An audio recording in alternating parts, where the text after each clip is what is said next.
Okay, so hopefully you watched part 1 of my interview with the Isazas. And so this is part 2. So if you haven't watched part 1 yet, go ahead and watch that.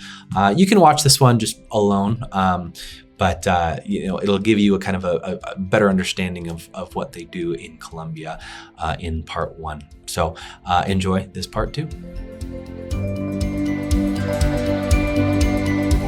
Well, hey, nice to meet you guys. Nice to meet you. Are you guys coming back in the, you said you're coming back for a home assignment in July. Is that just a month? It'll be almost 3 months. Okay. So like July to mid-September. Okay. Are you guys planning on stopping by Salem at one point, or is that not going to work out this time? Yeah, Okay. no, Not this time. not this time. Okay. We're doing it. So when we were back for 3 months in 2019, we visited all of our churches like in Central, Midwest, so Salem, Minnesota. Gotcha. Okay. And this time we're going to be West Coast. So we have about half of our churches are from Seattle down. Okay. That's going to be nice. That'll be very cool. Yeah. Good. Okay. So we'll be moving. Yeah. I'm from the Twin Cities. So we'll Right. be in the Twin Cities for like a week to visit my family. But Sure. Yeah. Okay. Yeah. Cool. Now, the school that you guys went to, is that North Park? Yeah, we went to North Park. Okay. Yeah. Did you guys meet there, or did you meet? We met in Colombia 2002. Yeah, end of 2002. Okay. Yeah, we got married in Colombia 2004. Oh. And we lived here 2 years, and then we moved to Chicago 2006. Okay. Yeah. We lived in Chicago around 6 years. Mm-hmm. We went to school for my MDiv. We were working with the Covenant Church in Chicago. Yeah. I was serving as a short-term missionary when Julio and I met in Ecuador, but just happened to be in Colombia for a youth camp. And so Julio and I met, long story short, long distance, we got married, but God had put very firmly on both of our hearts the desire for theological education to serve globally. And so that's what took us to Chicago. So he did his MDiv, I did my master in Christian formation, and we were working alongside the Covenant in Chicago while we were there. Okay. So we came back in 2012. All right. Was it love at first sight? I think so. Pretty quick. That's good. That's good. Yeah. All right.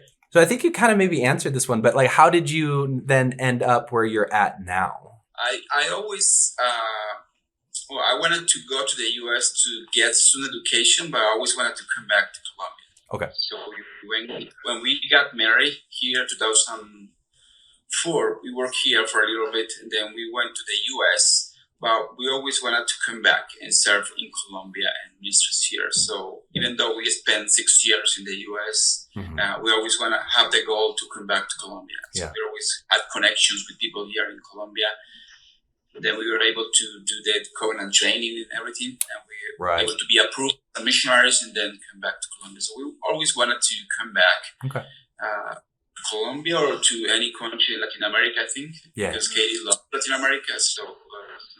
Okay. Yeah, I think there was a feeling on both our part that like there was more we wanted to give and more ways we wanted to serve in Colombia, but we needed to be more equipped. And, Julio has been very, very, committed to making a difference, like really caring about the country he was born in and raised in and wanting to contribute, to give back. And so that was something I think that also just made Colombia solidified. I remember when someone said, "Oh, you're going to the States, you're never coming back." And Julio was like, "No, you're wrong." Yeah. And 6 years later, we were back. So Okay. So this is going to be a personal question for each one of you. But what's kind of your story of your heart for missions? How did Jesus lead you kind of specifically into missions work? I think you can answer that one. You are more clear. Well, you too. We both get to answer it. When people have asked me that, for me, it's been a real, kind of step-by-step process of God just really revealing and guiding me in that direction. I never really even considered being a missionary growing up or through high school or college. I had a heart and a passion for ministry. I had an amazing mentor in youth ministry growing up. And so that really helped me see some of my gifting for ministry. And then I always was drawn to like other cultures and travel. And so when I was 16, I had my first experience traveling to Mexico with our church youth group and serving at an orphanage.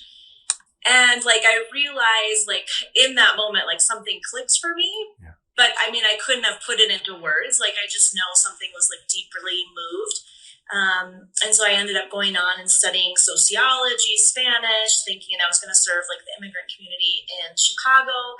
And God just kept opening doors and kind of like, no, now you're going to go to Mexico or Ecuador. Oh, now you're going to do short term in other countries in Latin America. And I think too, when I got to Ecuador, I was like, "Ooh, yeah, this is where I feel like I fit." So really it's been specific places and specific, I would say, ministries, that God has like called me to, through the years, that has just, again, allowed me to get a better sense of the global mission and how I can be a part of it. Okay. And now, Julio, like you're from Colombia? So do you even view it as like missions work? It's just you're ministering to your people. Yeah, I don't. Yeah, sometimes it's weird because of when people. Sometimes you go to churches and people say there are some missionaries here. For me, it's a weird word because I don't see myself as a missionary. Yeah, I see myself most like as we call serve globally personal. We call it in the covenant right now. Like that. Somebody who serve other people. So that's the way that I see myself. I see myself like somebody who God gave me some tools, and I wanted to use those tools to serve other people. And so that's what I see myself. I have the chance to go to my hometown where I grew up, for example, to serve there, to be with a youth group there, to work in peace and reconciliation, because I love to do something called the holistic mission of the church, to stay outside the church. So I see myself as I don't know how do you say, a servidor, a servant, someone who serves. Yeah, so I use that word most of the missionaries. Okay. Yeah. I do have a couple of other questions that I didn't email you about because I just thought of them. What do you? So it sounds like you guys do a lot of teaching and, like you were saying, formation. So growing up in Western civilization, growing up in Western civilization, there's this kind of idea of, we got it right, we know what we're talking about, which what is your take on kind of the theological understanding of Colombians and like, is there, because I know that Christianity is there. I'm assuming a lot of it's possibly Catholic in nature. So kind of describe to me a little bit of, I don't know, just speak to that a little bit maybe. Yeah, I know what you mean. I'm trying to use, for example, more Latinos author, like people from Latin America. Okay. And I try to use an approach that is according to their context, to the Colombian context. Yep. Because most of the books are from Europe or the US, so I'm trying to use more Latino authors. Okay. Also, I travel sometimes to each context to get to know each context. So what I try to do is to bring the deep theology in very simple words that are according to their context. Yeah. So that way is I have the advantage to be Colombian and also to grow up in an area where I know. Yeah. So I'm trying to do that, and I work in something called the holistic mission of the church, which is a lot of Latin American theology. So I try to do that. Okay. And also, to in some ways decolonize the theological education. So I try to do that. a lot. Okay. It's part of my process to do that. Cool. Because I think a lot of the leaders, again, that we work with, many of them don't even have high school degrees, or they might have a high school degree, but they don't have further education. So I remember one time Julio came back from working, I think it was in Elato, which is a farm community. And just nope, these resources that we have, they don't work in this context. Like there's no bridge, between, again, this theology and their life and ministry. And so I feel like Julio has really been given a gift to kind of be that bridge builder. Yeah. He's got knowledge, but he has such humility. I also think of when you're with the Embera Catillo tribe, he's been working with an indigenous community. Yeah, like the 5 pastors who don't even speak. Yeah. Tell them the story of what happened when you taught the one time. Because again, I just think it's indicative of, we continue to learn as we go. Yeah, one time I went to a town to spend time with them, to teach class with them. So I brought my computer, I brought my whole class very well prepared. Yeah. So the idea was to spend 3 days together. So I was teaching Old Testament. So I went there, and in the first day, I spent about 5 hours teaching Old Testament. So at the end of the class, I asked them, how do you think the class went? They said, it went very good, but we didn't understand anything. So they came to me and they said, okay, first thing, we had never studied Old Testament before because we were evangelized with New Testament. And second, we need you to teach us through drawings, pictures. Drawing pictures and telling the stories. Yeah. And then we can understand. So the next day, I spent the whole day just doing pictures and telling the stories about Old Testament. Yeah. So, So sometimes I have online classes with one of them. We spend 2 hours just in one Bible verse, because he's asking questions about the meaning of that word in Spanish, and their worldview was different. So I'm in the process of learning too. Yeah. Have you guys heard of Bible Project? Yeah. Okay. I use a lot. Okay. Good. Because I know they've been doing a really hard work to translate all their videos. Yeah, we have all in Spanish. We have it. Okay, perfect. Wonderful. Good. Yeah. So what do you think your biggest project is right now that you guys are working on? For you, I think it's, again, turning over responsibility. Yeah, one of the things that happened here is, and this had to do with Western missionaries and the history of missions. Sometimes when you're a missionary, the local people think that you have the whole power, including money and knowledge and everything. Right. So whatever you said is what they should be doing. So that's just one way of thinking. And even I'm Colombian, what I'm trying to do right now is I have this responsibility to coordinate the whole theological education. So I'm in the process of passing on to the national church, so they can lead that. So that's the project right now. So being able to pass to them and continue working with them, but not be the person in charge of the program, right? Because it's not good. This is not good. And I have done it before with other projects, like the Peace Project. We worked together, and after a year, probably, I passed on to them, and now they are by themselves. Mm-hmm. So this is what I'm trying to. This is my biggest project.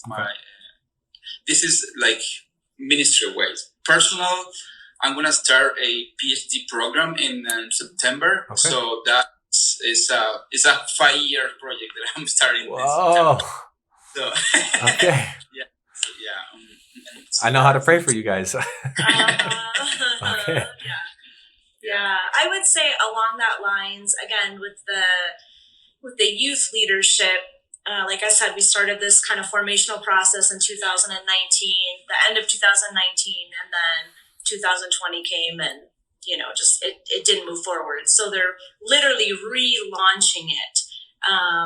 And so, again, the idea is to have 10 or 15 young leaders who are in the process of being formed starting in August. And so, again, I think for me, it's just helping come alongside and seeing that process continue. Mm-hmm. I think that's one of the hard things is a lot of times processes start, but they don't continue, Sure. with all of the different challenges that come and whatnot. So again, not that I'm the one in charge of it by any means, but I'm coming alongside those who are to help kind of move forward. I still have like two sessions, 2 chapters in the training material to write as well. So that's a big part of the project. I think one project that we have not only as a couple but as a missions in Colombia is to I think we as a missions have been changing in our mindset. The idea that we are not the people in charge. Yeah. We are just participating and walking alongside. So I think one big project is also so the people, the Colombians, also understand that, and they can see us as a partner, not as a people who are in charge. Yeah. And so I think this is a big project also that not only for us, but also for how they change the worldview about that. Yeah. Yeah. A little bit lighter, maybe lighter. I don't know. What's your favorite story about life change that you guys have experienced in Colombia? And like maybe either in yourself or of people that you're working with, like an opportunity that you shared the gospel with someone, something like that.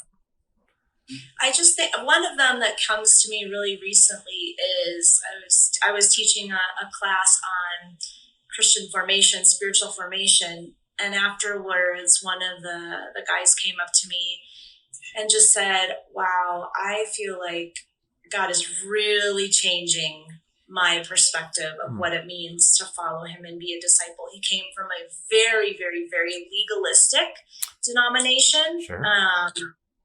And so he had really come to see things like spiritual disciplines as like really just like a way to like earn points with God. Right. And so he had really written them off. Like he had really just kind of gone the opposite direction of just like, well, okay, I'm not, I'm praying 20 hours a day and I'm not hearing God, so we're not going to do that anymore. Sure.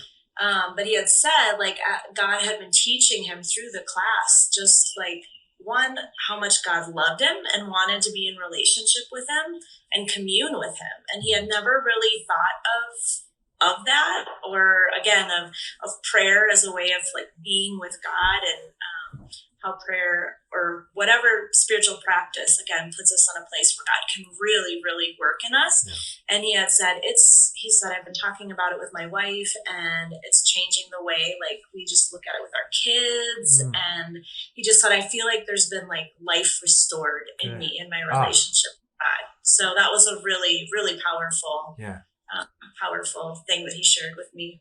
I have two stories. One of them is that through theological education, there is one pastor who lives in a small town, and I went to visit them probably a month ago, just to evaluate, to ask them how they do and everything. Yeah. And he said something that impacted me, but also that I think I'm sharing with the university now because I think it's very important to hear what they said.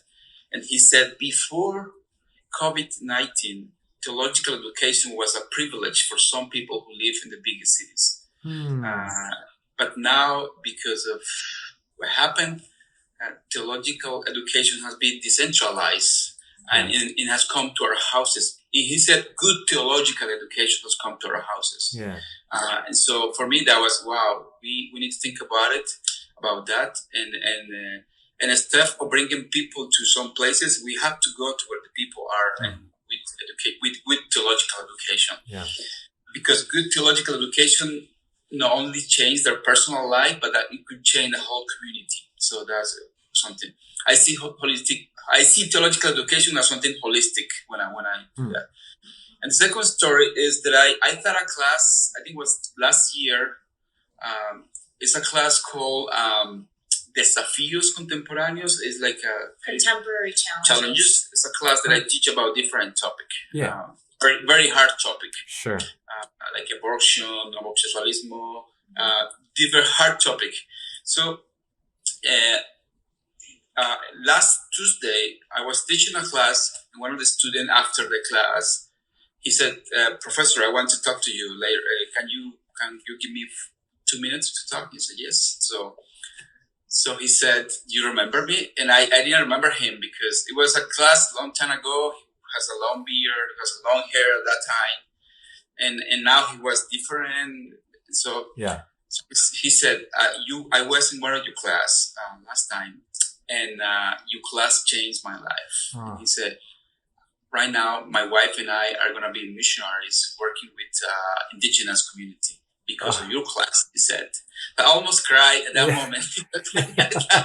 And so right now, he's in the process to be trained to work with native Colombian communities who are in the city, who are outside the cities, like indigenous people in Colombia. So for me, that was cool. Yeah. Cool. Mm-hmm. All right. I got a question that spurred off from one of the, what you've said this a couple of times.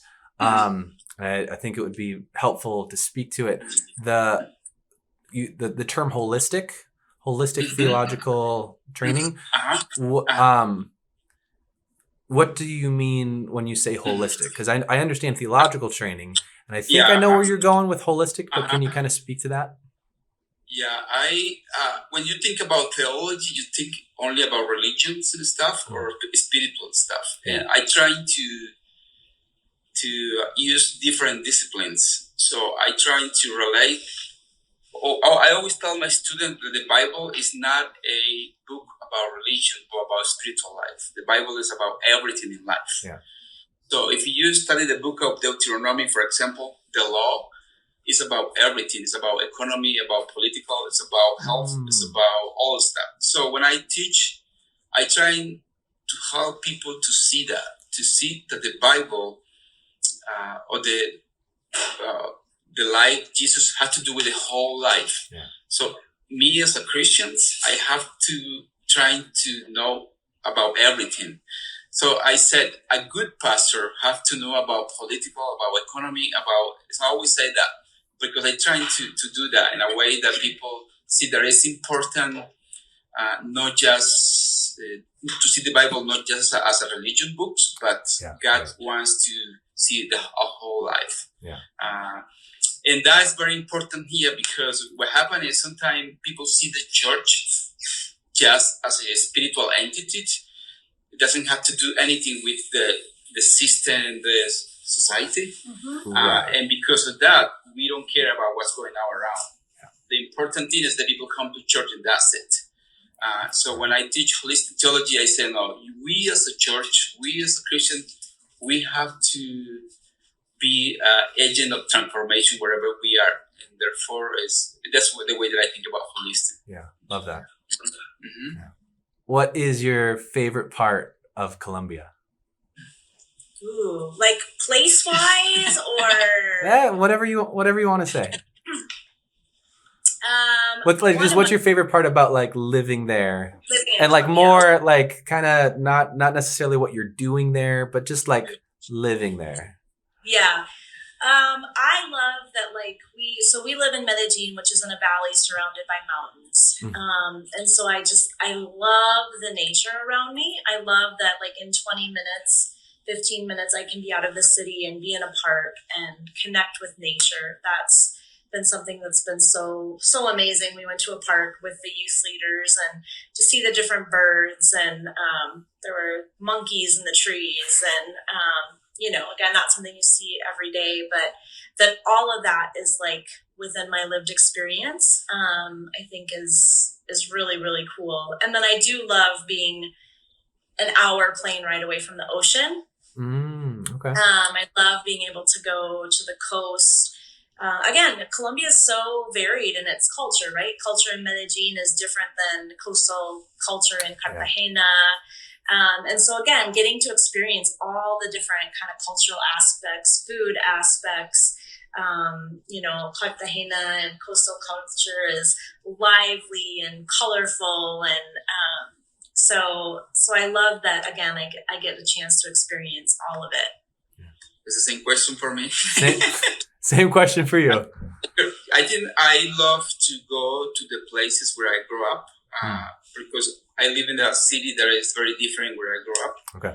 I grew up in the savannah, which is it's not the coast, but it's not how to say, interior of the country. Yeah. So the culture is it's very different. So I love to go there because well, this is something very personal. I always said to myself that I never wanted to forget where I coming from. Mm.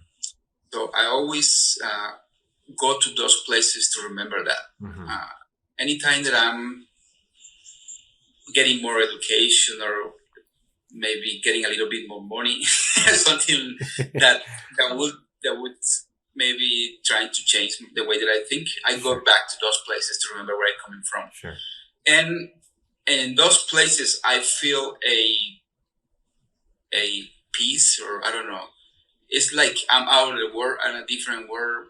But I those moments are very important for me. Mm. I know that I'm not gonna live there, but those moments are very important for me. So I love those places. Yeah. All right. I think that does it for my questions. No, here comes another one. Is there anything so that you guys want to tell Salem, but not necessarily Salem specifically, but like the churches that support you generally, something that maybe you think we're missing in knowing about you guys, or you want to make sure we know this about, is there anything that comes to mind with that? I mean, I think I would just say just how grateful we are when, people reach out and say, we're praying for you. I saw Colombia on the news, or I read something that made me think of you. Yeah. And I think that's something that we really, really appreciate, knowing that people are engaging with either what we're sending in our newsletters, or again, just what's going around the world. I think that's something that's really special and really encourages us. Mm-hmm. Like when you reach out through an email, or normally an email, yeah. And just share that. That's really encouraging. Or share, hey, I've been praying for you today. God brought you to mind. Or using the prayer calendar and I'm praying for you. Those moments for us, like, they might seem insignificant, but they're really powerful. Like, it helps remind us that, again, we're connected to this larger body. We're not just Katie and Julio out here doing some ministry. Like, we would not be here if it was not for Salem and churches like Salem, right? Who have said we wanna partner with you in that. So we love, again, to get the news out and share what we're doing, but we also we get Salem's newsletter, and so like I can follow along and see what's going on. Okay. So again, I think just like finding those ways to stay connected is really helpful. Okay. Yeah, I would say the same. Is even though I'm not very good at reading emails, but I know that and writing back. But I think it is. The church can see us not just as a couple that we are giving money to do something there, but as a couple that is part of the large church, and they're doing something, or they are serving there, but we are serving through them. So that is okay. Mm-hmm. Okay. Yeah. Cool. Well, thank you guys for hopping on. Awesome. Thank you for taking the initiative and reaching out. Absolutely. Love it. Yeah, and we will send you, we just did a friend who's here and has cameras just helped us do some shots. And so once that's together, I'll for sure send you the link. Wonderful. If it goes on Vimeo, or I'll send you a download. So. Okay, perfect. Thank you. Awesome. Yeah. Okay. Awesome. Yeah, so that'll be it for the video. So cut, All right, that was my time with the Isazas. And so I hope you enjoyed that. And please reach out to them if anything comes to mind. Email them, send them something on Facebook so that they can see that they are a part, they're not just alone there in Colombia. They are a part of the church. And they have the backing of us. They have the support of us. It would be an encouragement to them. So we'll see you next time. Bye.